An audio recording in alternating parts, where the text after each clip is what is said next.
अस्सलाम वालेकुम, मैं हूं इब्रार हुसैन अस्तोरी और इस वक्त इस्लामाबाद हाई कोर्ट में मौजूद हैं, जहां पर आज कायद मुस्लिम लीग नून साबिक़ वज़ीर आज़म नवाज़ शरीफ की अदालत में पेशी है। पहली बार मुल्क में आने के बाद आज अदालतों में पेश होंगे और 2 से ढाई बजे का वक्त दिया गया है। यहाँ पर बड़ी तादाद में गिलगित बल्तिस्तान से जो कारकुनान आए हुए हैं मुस्लिम लीग नून के, वो यहाँ पर मौजूद हैं और गिलगिती टोपी के साथ शांटी यहाँ पर मुनफरिद सबको नज़र आ रही है। और मेरे साथ साबिक़ डिप्टी स्पीकर गिलगित बल्तिस्तान और मुस्लिम लीग नून के अहम रहनुमा है, गिलगित बल्तिस्तान से इनका ताल्लुक़ है। इनसे जानने की कोशिश करते हैं कि आज मियाँ साहब यहाँ पर पेश हो रहे हैं, क्या कारकुनान का मौक़िफ़ है और क्या कहते हैं कि मियाँ साहब पाकिस्तान आ गए हैं, तो अब क्या कोई उम्मीद नज़र आ रही है? बिस्मिल्लाहिर्रहमानिर्रहीम। सबसे पहले तो आपका शुक्रिया, आपने आज के इस दिन जब मियाँ साहब की पेशी है यहाँ इस्लामाबाद हाई कोर्ट में, तो बोलने का मौका दिया, शुक्रिया आपका। देखिए, जो आपका सवाल बनता है वो ये है कि जो इससे तवक्कुआत, अब मियाँ साहब के ऊपर जितने केसेस बने हैं वो तो पाकिस्तान के साथ जुल्म किया है इन लोगों ने, नवाज शरीफ के साथ, उसकी फैमिली के साथ, मुस्लिम लीग के वर्करों के साथ तो हुआ ही हुआ है, हमारे जो मरकज़ी कायदीन हैं उन सब के साथ हुआ है। यानी इमरान खान ने अपने जो 3.5 साल पौने 4 साल का अरसा गुजारा, सब के ऊपर नाजायज़ गैर कानूनी ऐसे केसेस, रानी सनाउल्लाह देखो उसके ऊपर यानी हीरोइन डाल के, यानी उसको तो सज़ाए मौत पे ले जाने वाली बात थी। ये इंतकामी कार्रवाइयाँ उसने, इमरान खान ने, उसके हवारियों ने, उस वक़्त के जो लोग थे उन लोगों ने शुरू किया है। ये मुकाफ़ात अमल है। अब जिन लोगों ने मियाँ साहब के खिलाफ गलत केसेस बनाए थे, आज अल्लाह ताला ने 9 मई के जो वाक़यात हुए हैं पाकिस्तान के अंदर, घिनौने वाक़यात, घिनौने हादसात, उसके एवज़ जनाब वो इस वक्त कैद बंद की सोबतें काट रहे हैं, जेल के अंदर हैं, सलाखों के पीछे हैं। और जिन लोगों ने ये केसेस बना के आज मियाँ साहब को फंसाया था, वो इस वक्त मुल्क में नज़र नहीं आ रहे हैं। आपको याद होगा कि कायदे मोहतरम नवाज शरीफ साहब ने कहा था कि मैं अपने केस अल्लाह की अदालत पर छोड़ता हूँ। अल्लाह गफूरुर रहीम है, अल्लाह जो है हम सब का मालिक है, खालिक है, राज़िक है, और वो जो है रहम करे हम सब के ऊपर। आज रहम किया है मियाँ नवाज शरीफ के ऊपर, और वो पाकिस्तान बखैरियत और यहाँ पहुँच गए। 21 तारीख को मीनार पाकिस्तान में उसने स्पीच की एक नया बयानिया जारी किया है, और उस बयानिए की हम तायद करते हैं, मियाँ साहब की तो वैसे भी तायद करते हैं। उसके लिए गिलगित बल्तिस्तान से तकरीबन 300 साढ़े 300 का काफ़िला गाड़ियों को लेके हम आए। मीनार पाकिस्तान में गिलगित बल्तिस्तान वाले छाए रहे, उनकी टोपियाँ छाई रही, छाटी जो है वो छाई रही, और भरपूर तरीके से हमने इस्तकबाल किया। हालांकि हमारे वर्कर उनको जाना था, लेकिन उन्होंने सुना कि 24 तारीख को मियाँ साहब की इस्लामाबाद हाई कोर्ट में पेशी है। उन सब ने अपना जाना मनसूख करके आज सब यहाँ जमा है। आप देख लें कि पाकिस्तान में मेरे ख्याल में इतने सूबों से लोग नहीं आए जितने गिलगित बल्तिस्तान से आए। वो इसलिए कि गिलगित बल्तिस्तान के लिए कायद मोहतरम नवाज शरीफ साहब ने बहुत ज़्यादा डेवलपमेंट किया। हमारे इतने इंफ्रास्ट्रक्चर ख़राब थे, उन सब को बनवाया, हेल्थ रिफॉर्म किया, उसके अलावा एजुकेशन के अंदर रिफॉर्म्स आए, स्टूडेंट के लिए, यूथ के लिए, सब के लिए उसने काम किया। तो आज गिलगित बल्तिस्तान के लोगों के दिलों में राज करता है। PMLN के अलावा सब लोग मियाँ नवाज शरीफ की तारीफ़ें करते हैं। और पाकिस्तान के अंदर इसके साथ जो जुल्म हुआ है, मेरे ख्याल में तारीख़ में किसी भी लीडर के साथ इतना जुल्म नहीं हुआ। 3 दौर में, अदवार में उसको पाकिस्तान के अवाम ने भारी मैंडेट दिया, और इसने इतना अच्छा काम किया पाकिस्तान के अंदर, इंटरनेशनल और नेशनल साजिशों का हिस्सा शिकार रहा। तो हम इन तमाम साजिशों का हम भरपूर मजम्मत करते हैं, और हम ये चाहते हैं, देखो ये पाकिस्तान है, हम सब का मुल्क है, ये फले फूलेगा, तरक्की करेगा तो हम सब तरक्की करेंगे।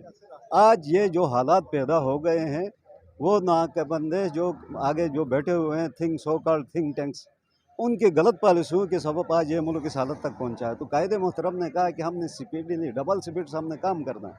अल्लाह करेगा इंशाअल्लाह 2024 में जब भी इलेक्शन होंगे तो पाकिस्तान के अवाम एक दफ़ा फिर कायदे मोहतरम नवाज शरीफ साहब के ऊपर एतमाद करके उसके पार्टी को वोट दे के उसको लेके आ जाएँ, क्योंकि ये इंतहाई तजुर्बेकार नफी शख्सियत हैं, बड़ा लीडर है इस वक्त पाकिस्तान के अलावा इंटरनेशनल लेवल पर भी। तो इसको चौथी दफ़ा मौका मिलेगा इंशाअल्लाह, हमें उम्मीद है अल्लाह के फजल व करम से पाकिस्तान के अवाम इसको जिताएंगे। फिर देखो इंशाअल्लाह जो विज़न या जो बयानिया मियाँ नवाज शरीफ साहब ने मीनार पाकिस्तान लाहौर में किया था, उसके मुताबिक ये अपने लाहेमल तय करेंगे, और इंशाअल्लाह पाकिस्तान तरक्की अच्छा, करेगा। ये बताएगा कि मुस्लिम लीग नून एक मुश्किल दौर से गुजरी है मियाँ मोहम्मद नवाज शरीफ की गैर मौजूदगी में 4 साल से, और अब मियाँ साहब पाकिस्तान पहुंच चुके हैं। तो इस सूरत हाल में एक तरफ पाकिस्तान में एक अच्छे दिन का आगाज़ हो रहा है मुस्लिम लीग नून के लिए, तो इस वक्त गिलगित बल्तिस्तान में मुस्लिम लीग 2 हिस्सों में तकसीम नज़र आ रही है। इसकी क्या वजह है और क्या मुस्तकबिल देख रहे हैं मुस्लिम लीग नून का गिलगित बल्तिस्तान में? मुस्तकबिल इंशाल्लाह हमारा जो है ना ब्राइट है। फ्यूचर जो है हमारा ब्राइट है इंशाल्लाह, अच्छा मुस्तकबिल हम देख रहे हैं। और आपने देखा कितना बड़ा काफ़िला जो मैंने बताया आपको, मेरे ख़्याल में पाकिस्तान से किसी ने भी, हालांकि इनके पास रिसोर्सेज भी ज़्यादा हैं, इनके पास नेशनल असम्बली सेनेट में नुमाइंदगी भी है, लेकिन हमारा तो आपको पता है कि एक डिफेक्टिव प्रोविंस है, वहाँ हमारे आईन हुकूम नहीं, कुछ भी नहीं है, लेकिन हम उन सबको बुला के पाकिस्तान के खातिर, पाकिस्तान की बका के खातिर, पाकिस्तान की तरक्की के खातिर, मियाँ साहब की मोहब्बत में, पार्टी के साथ मोहब्बत में हम सब यहाँ आए हैं। तो अब ये है कि वहाँ जो पार्टी के अंदर इख्तलाफात हैं वो तो सियासी जमातों में होता रहता है और होना भी चाहिए जमहूरी इख्तलाफात। हमारे दो ग्रुपी के अंदर ज़मीन जायदाद का ये ऐसा कोई तनाज़ा नहीं है। हमारा तनाज़ा ये है कि हाफिज़ साहब, हम उसको, हमारा जो है ना अच्छा दोस्त भी है, हमारे ताल्लुकात भी हैं, लेकिन पार्टी को उसने ख़राब किया है। अब आप देख लीजिए कि 2015 में गिलगित बल्तिस्तान के लोगों ने PMLN के ऊपर एतमाद करके दो तिहाई अक्सरियत से कामयाब करवाया और अच्छी गवर्नेंस रही 15 से 20 तक। और कायदे मोहतरम ने जितना हमने पैसा मांगा वो दिया, डेवलपमेंट जो भी मांगा वो दिया। अस्तौर वैली रोड देखें आप, जो है सिकरदू एक्सप्रेस वे देखें, नलतर एक्सप्रेस वे देखें, गिजर एक्सप्रेस वे देखें, मेडिकल कॉलेज देखें, इंजीनियरिंग यूनिवर्सिटी देखें, हमारे LPG एयर मिस प्लांट देखें, सीवरेज सिस्टम है, अच्छा वेस्ट मैनेजमेंट कंपनी है। इसी तरह बहुत सारे अच्छे प्रोजेक्ट गिलगित बल्तिस्तान में आ गए। लेकिन मसला ये हुआ कि हमारा जो हफीज़ साहब थे अपने दौर में वर्करों को उसने इज़्ज़त नहीं दी। जब वर्कर को इज़्ज़त नहीं मिलती है तो पार्टी के अंदर इख्तलाफात होते हैं। अच्छे जो हमारे पुराने हमारे साथी थे, मिनिस्टर थे, स्पीकर थे, वो साइड हो गए, उन्होंने टिकट भी नहीं लिया कि इसकी क़यादत के ऊपर एतराज़ात करके जनाब ये है तो हम नहीं आते हैं। अब देखिए यहाँ हमारे साथ जब ये ग्रुप बन गया है तो वो सारे इलेक्टेबल साबिका वज़रा, स्पीकर, डिप्टी स्पीकर, अच्छा हमारा सेक्रेटरी जनरल, इस वक्त के दो असम्बली के मेम्बरान इंक्लूडिंग अनवर साहब, जो इस वक्त इंजीनियर अनवर साहब वज़ीर ज़राअत हैं, वो कितना हाईलाइट हो गए उधर लाहौर के उसमें। तो हम ये चाहते हैं यार, हफीज़ साहब को चाहिए कि इतना बड़ा ग्रुप आपके ख़िलाफ़ है तो आप स्टेप डाउन करें। आप कहें ये पार्टी मेरी है, हम सब एक हैं और मैं अपने आप को कुर्बान करता हूँ यार पार्टी के लिए। ठीक है, 5 साल के लिए किसी और को बनाऊँ कहा तो बस ख़त्म है मामला। ये नहीं है कि जनाब ये पार्टी मेरी विरासत है, अच्छा मुझे ही मिलना चाहिए। चलो ठीक है, आपकी प्रोग्रेस होती है तो हम कहते हैं यार ये ठीक है, लेकिन इसको एक हल्के तक, एक मोहल्ले तक, एक सेक्ट तक हम महदूद रखना नहीं चाहते हैं। यानी गिलगित बल्तिस्तान जो है आपको पता है बहुत ज़्यादा डाइवर्सिटी है, कल्चरल भी है, लैंग्वेज डाइवर्सिटी भी है, और हमारे जो सेक्टेरियन बहुत सारे ऐसे इशूज़ हैं। हम चाहते हैं कि इस पार्टी के अंदर इन सबको नुमाइंदगी मिले, मिल के हम एक गुलदस्ते की तरह इस पार्टी को चलाएं गिलगित बल्तिस्तान में। वैसे भी वहाँ हालात आपको खुद पता है, आप भी उधर से हैं, तो ये सेक्टेरियन, इलाकाई, लसानी कौमियतों के जो हुशूस हैं, हम चाहते हैं कि इस पार्टी के ज़रिए से लोगों में अवेयरनेस पैदा करके हम इन चीज़ों को ख़त्म करें। जब अमन होगा तो आपको पता है कि अमन के साथ तरक्की भी आती है, तरक्की के साथ खुशहाली भी आती है, खुशहाली के साथ लोगों का मेयार ज़िंदगी बुलंद होता है। तो हमारी कोशिश ये है, बाकी किसी को नीचे डालना, ऊपर डालना, ये हम चाहते नहीं। उसको चाहिए कि वो आ जाए, वो बैठे हमारे साथ, बैठ के डायलॉग करे ना, इसमें क्या हर्ज है। जब सो कॉल्ड अपने आप को कहता है मैं सदर हूँ, सदर हो के जनाब आप बैठे अपने कारकुनों के साथ, अपने जो लीडर्स हैं गिलगित बल्तिस्तान के, तो बैठ के इस मसले का हल निकाले। नहीं तो ये इतना स्ट्रांग ग्रुप है, सबसे बड़ा ग्रुप है इस वक्त। जो हमारे 24 हल्के हैं उनमें से 18 हल्कों के कैंडिडेट साबिका और मौजूदा हमारे साथ ही हैं। उसके बाद 3-4 हल्के हैं तो वो भी इंशाल्लाह हमारे साथ आ जाएंगे। अच्छा जाफरुल्लाह साहब, आप कह रहे हैं कि हफीज़ुर रहमान जो है इस वक्त सदर, नाम निहाद सदर बने हुए हैं, तो मरियम नवाज़ ने मीनार पाकिस्तान जलसे में तो सदर मुस्लिम लीग नून गिलगित बल्तिस्तान कहकर हफीज़ुर रहमान साहब को पुकारा। तो फिर ये बात तो क्लियर हो रही है कि सदर इस वक्त भी मुस्लिम लीग नून के गिलगित बल्तिस्तान के हफीज़ुर रहमान है, तो फिर इख्तिलाफ क्या है? देखिए इख्तिलाफ हमारा ये है कि उसके पास नोटिफिकेशन ही नहीं है सदारत की ना। अब मरियम साहिबा को हमने बताया भी था 16 सितंबर को, इधर जब हमारी मीटिंग चल रही थी, हमारे साथ AJK वाले थे, हमारे साथ इस्लामाबाद वाले थे, उन सब के सामने हम लोगों ने खुल कर बताया इस पार्टी को आप खुद रीऑर्गेनाइज करें। जो बातें मैंने आपसे पहले शेयर की है वही बातें मैंने वहाँ भी बताया था। उसने कहा इंशाल्लाह मियाँ साहब की आमद के बाद 21 अक्टूबर के बाद मैं मदर विंग को, ख्वातीन विंग को, यूथ विंग को, MSF को मैं खुद रीऑर्गेनाइज करूँगी, क्योंकि वो चीफ ऑर्गेनाइजर भी है, सीनियर वाइस प्रेसिडेंट भी है, और माशाल्लाह बहुत इंटेलेक्चुअल खातून भी है हमारी, बहुत विजनरी खातून है, बहुत अच्छे पॉलिटिशियन है।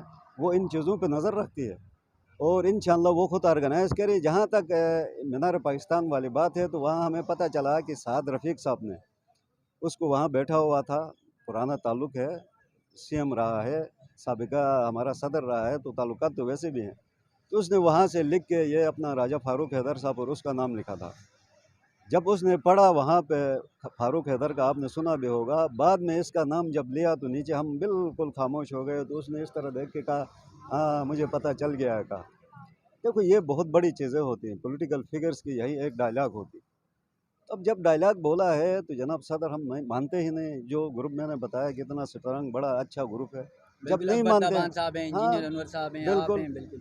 तो ये सब सनाई साहब सारे इधर बैठे हुए हैं, मेजर अमीन है, कैप्टन शफी है, अच्छा वज़ीर हसन है, अच्छा उसके अलावा अब्बास एडवोकेट है, दियामर के अच्छे हैं, गिजर वाले हैं, मेरा फुंजा है अंदर से। इससे बड़ा ग्रुप तो हो ही नहीं सकता अच्छा है। जाफरुल्लाह साहब, एक ये अफ़वाह फैलाई जा रही है, पता नहीं सच है या झूठ है, आपको ज़्यादा पता है इस मामलात में, कि जो अस्तोर में इंतखाबात हुए, ज़िमनी इलेक्शन हुआ, उसमें मुस्लिम लीग नून दूसरे नंबर पर आई और पीटीआई ने वहाँ से सीट निकाली, जी, साबिक़ वज़ीर आला के वालिद ने।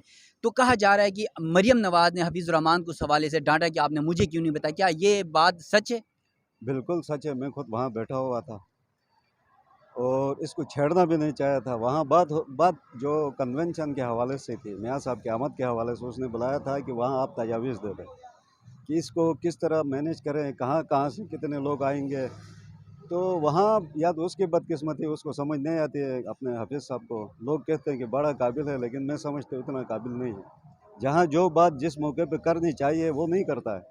अब वो अस्तोर की बात उसने लाई। उसने ये कहा कि बुज़दार 2 खालिद खुर्शीद को अदालत ने गिलगित के जो चीफ़ कोर्ट है उसने डिसक्वालीफ़ाई किया और 5 साल के लिए नाअहल करार दी। उसने अपने 95 साल के बूढ़े बाप को लाके खड़ा किया, 30-35 करोड़ रुपए दे के जाली वोट खरीदा, वहाँ पाइप तक़सीम किया। इतने में मरियम साहब बड़े गुस्से हो गए। उसने कहा तुमने मुझे बताया क्यों नहीं?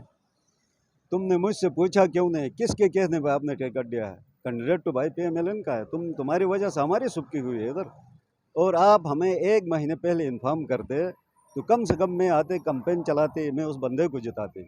आपने मुझे अंधेरे में रखा। अभी ये रोने-धोने का कोई फ़ायदा नहीं है। कहा छोड़ो, कहा बस अब तुम्हारी गलती है, कहा ये। तो फिर इस तरह का सारे मैडम मुझसे गलती हो गई। अपनी गलती को तस्लीम किया। अब जो वहाँ पे बातें हुई थी उसको ये भी कहा कि जनाब मैं आपकी इज़्ज़त करती हूँ, इसका ये नहीं मतलब है कि तुम मैं मुझसे झूठ बोलोगे। देखो ना इतनी बड़ी बातें जब एक बंदे को करते हैं, तो कम से कम उसको चाहिए कि वो स्टेप डाउन करे और हमारे साथ बैठे आके कहे जी इस पार्टी को हम ऑर्गेनाइज़ करेंगे, इसकी ज़रूरत है। लोग वैसे भी चाहते हैं गिलगित बल्तिस्तान में पीएमएलएन को पूरे पाकिस्तान से ज़्यादा चाहते हैं। तो वहाँ बैठे हमारे साथ बैठ के डायलॉग करें, डायलॉग में ही मसले का हल है, टेबल टॉक में ही मसले का हल है। हम ये अच्छा चाहते हैं। जाफरुल्लाह साहब, आखिरी सवाल आपसे, क्योंकि आपका ज़्यादा वक़्त ले लिया। क्या समझते हैं गिलगित बल्तिस्तान के लोगों ने मियाँ साहब के आने पर इतना बड़ा वेलकम किया, वहाँ से इतना बड़ा काफ़िला लेकर आए और आज भी अदालत के सामने यहाँ पर उनको वेलकम करने के लिए मौजूद हैं। तो मियाँ साहब कब गिलगित बल्तिस्तान का दौरा कर रहे हैं? कोई आपकी बात हुई है, कोई टाइम? जी, हमारे तो डायरेक्ट कोई बात नहीं हुई थी। यकम अक्टूबर को हमने नया सेक्रेटेरिएट का इफ्तिताह किया जुटियाल में। तो वहाँ पे क्राउड बहुत ज़्यादा था। 10-12 हज़ार का क्राउड हम लोगों ने जमा किया था। हालाँकि हमने इतनी एडवर्टाइज़ भी नहीं की थी। सोशल मीडिया में बस थोड़ी-सी कैंपेन चलाई और बहुत ज़्यादा लोग वहाँ पे जमा हो गए, हमारी तवक्को से ज़्यादा। तो उस पे वीडियो लिंक खिताब के ज़रिए से मरियम साहिबा ने खुद कहा कि मियाँ साहब 21 अक्टूबर को आ रहे हैं। आप लोग जो है वहाँ से अपने रवायती लिबास में यानी शाटी टोपी पहन के आप जो है हज़ारों का काफ़िला लेके आ जाए। वो वादा हमने पूरा किया और मरियम साहिबा ने ये कहा कि मैं मियाँ साहब को लेके गिलगित बल्तिस्तान का दौरा करूँगी। अब तो मसरूफ़ियत ज़्यादा है, अभी आके 2-3 दिन हुए हैं। अभी यहाँ भी बहुत सारे इश्यूज़ हैं, यहाँ भी बहुत सारे मसाइल हैं बिल्कुल, अदालती और केसेज़ अदालती हैं, केसेस हैं। हमारे पार्टी का जो है ना इसका जो स्ट्रक्चर। बड़े लीडर्स हैं, उनके साथ मीटिंग्स करनी है। आगे इलेक्शन के शेड्यूल जो आ रहा है तो उसमें अपने कैंपेन फिर मंशूर फिर ये तमाम चीज़ें जो बयानियाँ सामने लेके आए उस पे काम करना है।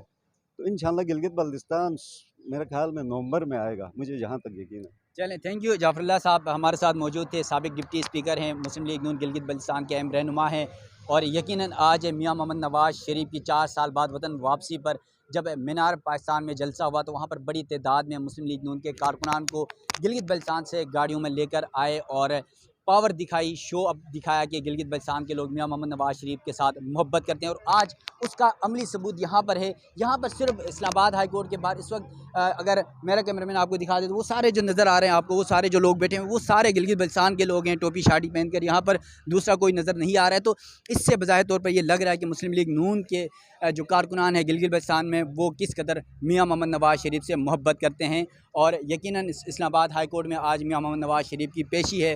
तो साबिक़ डिप्टी स्पीकर जाफरुल्लाह साहब हमारे साथ मौजूद थे, जो उन्होंने यहाँ पर तमाम हक़ाइक़ आपके सामने रखे। अपने मेज़बान इब्रार हुसैन अस्तरी को दीजिएगा इजाज़त। अल्लाह हाफ़िज़।